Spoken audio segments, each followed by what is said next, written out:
إن الحمد لله نحمده ونستعينه ونستغفره ونعوذ بالله من شرور أنفسنا ومن سيئات أعمالنا من يهده الله فلا مضل له ومن يضلله فلا هادي له وأشهد أن لا إله إلا الله وحده لا شريك له وأشهد أن محمدا عبده ورسوله أما بعد فأعوذ بالله من الشيطان الرجيم بسم الله الرحمن الرحيم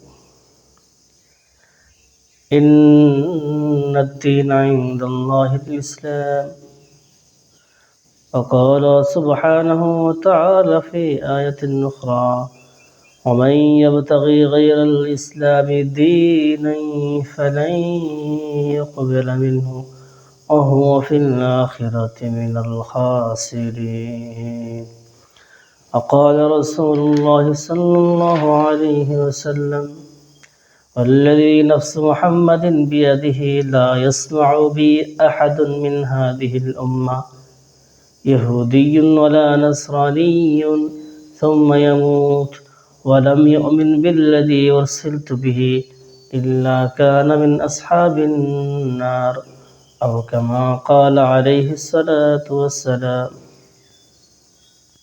প্রিয় দর্শক শ্রোতা মণ্ডলী, আজ আমরা আলোচনা করব ইসলাম একমাত্র মুক্তির পথ এবং ইসলামই একমাত্র সত্য ধর্ম। আমরা আমাদের সমাজ ব্যবস্থায় আমরা দেখতে পাই যে নানা ধরনের মুসলমানের ভিতরে এই চিন্তা চেতনা বদ্ধমূল রয়েছে। বিশেষ করে যারা আধুনিক শিক্ষা শিক্ষিত হন তাদের ভিতরে এই চিন্তা কাজ করে যে পৃথিবীতে যত ধর্ম রয়েছে সকল ধর্মই সত্য, সেই ধর্মের মাধ্যমে মানুষ আখিরাতে মুক্তি পাবে। এবং ধর্মের ব্যাপারে এই একটা ধারণা তাদের ভিতরে কাজ করে যে সকল ধর্মের ব্যাপারে শ্রদ্ধাশীল হতে হবে, একে অপরকে নাকচ করবে না, অন্য ধর্মকে বাতিল বা কাফির না জিন্দিক মুরতাদ বলে একে অপরকে আখ্যায়িত করবে না। এবং প্রতিটি মানুষই রাষ্ট্রে সমাজের সমান অধিকার নিয়ে বেঁচে থাকবে, সে যে কোনো ধর্মেরই হোক না কেন। আবার আকবরী আমাদের সেকুলার রাষ্ট্র ব্যবস্থায় মুসলমান এবং অমুসলিমদের মাঝে, পুরুষ এবং নারীদের মাঝে সমান অধিকার সাব্যস্ত করা হয় এবং এটার দাবি করা হয়। অথচ ইসলামের কথা হলো, ইসলাম শুধুমাত্র কেবলমাত্র ইসলামকে সত্য এবং আখিরাতে মুক্তির উপায় হিসেবে সাব্যস্ত করে। বাকি সকল ধর্ম মতবাদ এগুলা ভ্রান্ত, এগুলার দ্বারা কেউ আখিরাতে মুক্তি পাবে না।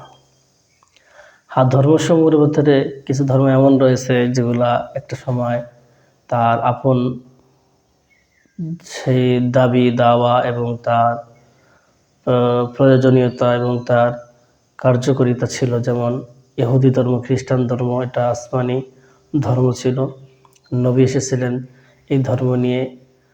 তবে এই ধর্মটা তখন কারো পর্যন্ত সীমাবদ্ধ ছিল। নবীজি আসার পরে, নবীজি সাল্লাল্লাহু আলাইহি ওয়াসাল্লাম আগমনের পরে অন্য কোনো ধর্ম মতবাদের কোনো গ্রহণযোগ্যতা নাই। এ বিষয়ে আল্লাহ তাআলা বলেন, আউযু বিল্লাহি মিনাশ শাইতানির রাজীম, ইন্নাদ দীনা ইনদাল্লাহিল ইসলাম, নিশ্চয় আল্লাহর কাছে একমাত্র দিন হলো ইসলাম। ওয়া মান ইয়াবতাগি গায়রাল ইসলাম দীনান, যারা ইসলাম ছাড়া অন্য কোনো ধর্ম অনুসরণ করবে, ফালাই ইউকবালা মিনহু, তা কিছুতেই গ্রহণ করা হবে না তার থেকে, আর সে আখিরাতে ক্ষতিগ্রস্তদের অন্তর্ভুক্ত হবে। তাহলে আমরা এই আয়াতের মাধ্যমে বুঝতে পারলাম আল্লাহ তাআলার কাছে গ্রহণযোগ্য ধর্ম কেবলমাত্র ইসলাম, এবং কেউ যদি ইসলাম ছাড়া অন্য কোনো ধর্মের অনুসরণ করে তাহলে সে আখিরাতে ক্ষতিগ্রস্ত হবে, অর্থাৎ আখিরাতে সে মুক্তি পাবে না। এ বিষয়ে একটি হাদিস ইমামে আহমদ রহমতুল্লাহ আলাইহি মুসনাদে বর্ণনা করেছেন। ইমাম মুসলিম রহমতুল্লাহ আলাইহি তার সহিহ গ্রন্থে বিষয়টা এনেছেন। হাদিসটা হলো এমন, ওয়াল্লাযী নাফসু মুহাম্মাদিন বিয়াদিহি লা ইয়াসমাউ বি আহাদুন মিন হাযিহিল উম্মাহ ইয়াহুদিয়্যুন ওয়ালা নাসরানিয়্যুন সুম্মা ইয়ামুত ওয়া লাম ইউমিন বিল্লাযী উরসিলতু বিহি ইল্লা কানা মিন আসহাবিন নার। ওই সত্তর শপথ যার হাতে নিয়ন্ত্রিত মুহাম্মদের আত্মা প্রাণ, এই উম্মতের কেহ যদি আমার কথা না শুনে, আমার আনুগত্য না করে, চাই সে ইহুদি হোক অথবা খ্রিস্টান হোক, সুম্মা ইয়ামুত, অতঃপর সে মৃত্যুবরণ করে, আমি যা নিয়ে প্রেরিত হয়েছে তার প্রতি ঈমান না আনে, তাহলে সে জাহান্নামী হবে। এই হাদিসের মাধ্যমে সাধারণ তরজমা থেকে আমরা বুঝতে পারি, নবী সাল্লাল্লাহু আলাইহি ওয়াসাল্লাম বলেন, ইহুদি হোক খ্রিস্টান হোক যেই হোক, এই উম্মতের কেউ যদি সে নবীজি সাল্লাল্লাহু আলাইহি ওয়াসাল্লামের উপরে ঈমান না আনে, তার রিসালাতকে না মেনে নেয়, তাহলে সে জাহান্নামী হবে। এই আয়াতের মাধ্যমে আমরা কিছু ফায়দা, কিছু বিষয় আমরা জানতে পারি। এক নম্বর হলো উমুমু রিসালাতিন নবী সাল্লাল্লাহু আলাইহি ওয়াসাল্লাম ইলা জামিইল আলাম। নবীজি সাল্লাল্লাহু আলাইহি ওয়াসাল্লামের রিসালাতটা একেবারে পুরা বিশ্বব্যাপী বিস্তৃত, ব্যাপৃত, এবং নবী সাল্লাল্লাহু আলাইহি ওয়াসাল্লামের আনুগত্য করাটা আবশ্যক। আর নবীজির আগমনের মাধ্যমে, নবীজি ইসলাম ধর্মের আগমনের মাধ্যমে সকল ধর্মে, অতীতের সকল ধর্ম নস্খ, বিলুপ্ত হয়ে গেছে, রহিত হয়ে গেছে। আরেকটা বিষয় জানতে পারি, সেটা হলো মান কাফারা বিন নবী সাল্লাল্লাহু আলাইহি ওয়াসাল্লাম লাম ইয়ানফাহু জামুহু ওয়া ঈমানুহু বিগাইরিহি মিনাল আম্বিয়া আলাইহিস সালাম। কেউ যদি নবী সাল্লাল্লাহু আলাইহি ওয়াসাল্লামকে অস্বীকার করে, তাহলে তার ঈমানের দাবি করা, সেই ঈমানদার হওয়ার দাবি করা, এটা তার কোনো কাজে আসবে না।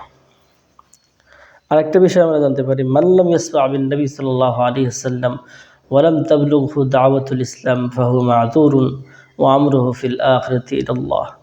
যে ব্যক্তি নবী সাল্লাল্লাহু আলাইহি ওয়াসাল্লামের কথা শোনেনি এবং তার কাছে ইসলামের দাওয়াত পৌঁছে নেয়, যদি এমন অবস্থা হয় পৃথিবীতে কখনো কোনো সময়, কিন্তু আমরা বর্তমানে এমন কোনো পরিস্থিতি, কোনো ক্ষেত্র আমরা দেখতে পাই না।